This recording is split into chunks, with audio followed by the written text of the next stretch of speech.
Miqtashtu të gjithë ju që planifikoni të bleni eventualisht ndonjë makinë apo doni të dini më shumë për këtë çështje, do të ishte mirë ta shikoni deri në fund të video sepse Gjermania ka vendosur të ndërmarrë disa masa interesante për të forcuar industrinë e automjeteve e ju e dini që industria e automjeteve në Gjermani është në krizë serioze dhe për këtë ju kam njoftuar disa herë. E do të ketë lehtësime edhe për konsumatorët dhe kjo është më rëndësi. Qeveria ka vendosur pra që të stimuloj blerjen e makinave elektrike dhe hibride dhe të subvencionoj ata që blejnë këto makina.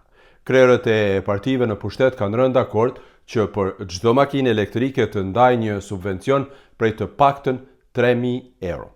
Parat do të ndahen nga fondi i klimës dhe transformimit. Në këtë fond, për vitin e ardhshëm janë ndarë pra për këto qëllime rreth 3 miliard euro, që do të thotë se mund të subvencionohen diku deri në 600.000 makina. Këto ndihma do të jepen për familjet që kanë të ardhura familjare më të ulta se 80.000 euro në vit.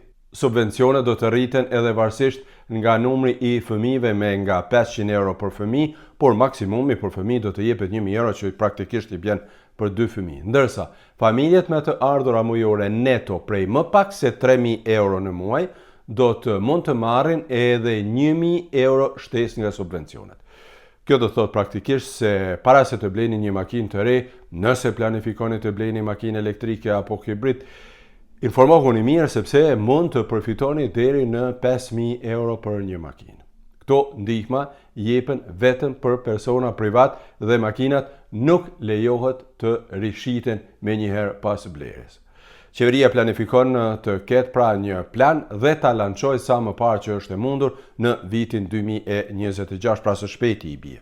Por ky plan duhet të marrë miratimin zyrtar edhe nga Komisioni i Bashkimit Evropian. Ndaj, kancelari Friedrich Merz i ka shkruar dje me njëherë një letër komisioneres Ursula von der Leyen, nga e cila ka kërkuar mbështetje. Ndër tjerash, Merz kërkon nga von der Leyen edhe rishikimin e vendimit të Bashkimit Evropian që edhe pas vitit 2035 pra të lejohet regjistrimi i makinave hibride dhe makinave të ngjashme me djegje eficiente sepse është vendosur pra që ato të mos lejohen. Me një fjalë, Merz kërkon që të rishikohet vendimi që nga viti 2035 të mos lejohet pra regjistrimi i makinave me motor me djegje dhe që kjo të lejohet edhe më tutje.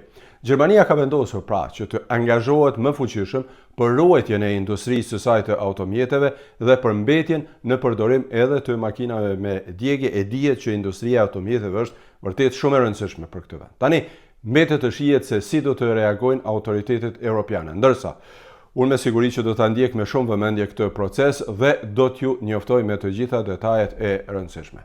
Por nëse nuk e keni urgjente, ndoshta mund të pritni edhe pak derisa të dihet sakt se kur do të futen në fuqi vendimet për subvencione për disa lloje të makinave, sepse në raste të caktuara, siç e thash, mund të përfitoni me mijëra euro. Pra, nëse nuk e keni urgjente, nuk është keq të pritni edhe pak, sepse vendimet pritet të paktën të dihen goxha shpejt. E vendimi i përfundimtar për këto lloj subvencionet në Gjermani pra pritet në vitin 2026. Sidoqoftë, nëse doni mund të abonoheni në kanalet e mia dhe ta shpërndani këtë video sepse me siguri ka edhe ndonjë mik i juaj apo ndonjë i njohur ose edhe dikush tjetër që nuk e njehni që është interesuar të blej eventualisht ndonjë makinë dhe mund të përfitoj nga këto subvencionet të shtetit që planifikohen. Ndërsa unë ju falenderoj shumë që jeni me mua dhe mirupafshim.